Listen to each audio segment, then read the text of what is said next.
What I take to be the assassination of John Hines served a number of purposes that are not at all mysterious. For one thing, the fact that I was on Mount Desert Island undergoing an AIDS war game with a shady character like Will Zell in charge was suspicious enough on its own terms to discredit Mignon Wen and Greg Starsing's awful wangle being helped to, which Peter Gabriel was helping himself to with the help of John Schulman. So they needed something to dislocate logical skepticism about the premise that virginity proves rape. So what they did was that they engaged in assassination moral ball, which basically meant that they killed somebody and relocated the skirmish around the premises they preferred, which was number one, the idea that it was a right to equity conquest of Midori Goto, and she should yield to the pecking order, as Biden put it, represented by Obama. And two, that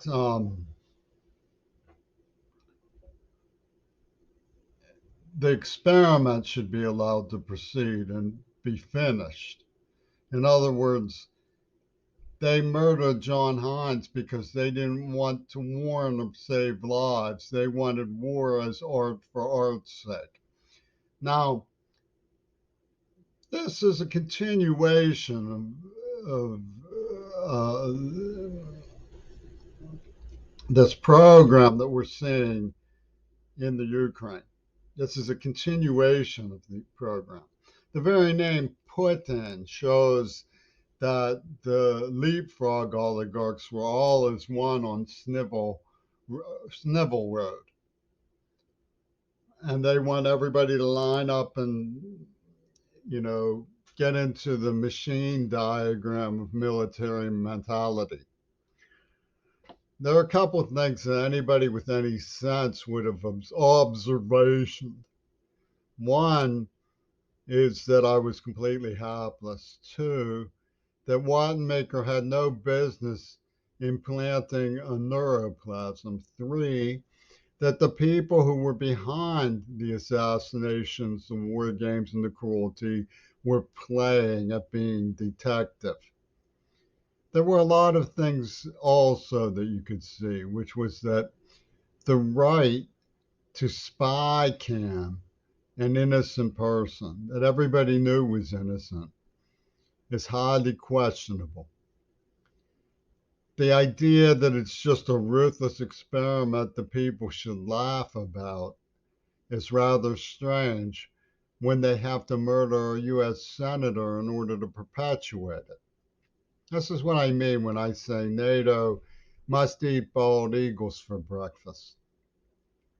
I don't see in this anything redeemable to American heritage. What it is a Gordian knot of syphilitics cheering the Pittsburgh Penguins in rape, torture, and murder.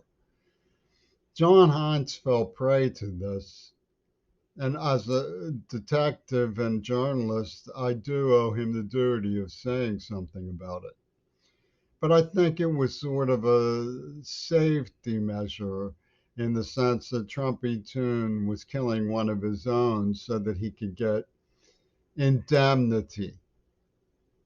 Now, the mongers who were licky chops over Mount Desert Island and who were hotwiring everything that I said and did pointed out that the New Jersey Secret Service came on to me with a game called Royalty, and then Princess Di was killed. But you see, again, their concern is not for protecting the public. I mean, they monger and play the Freddie Mercury card.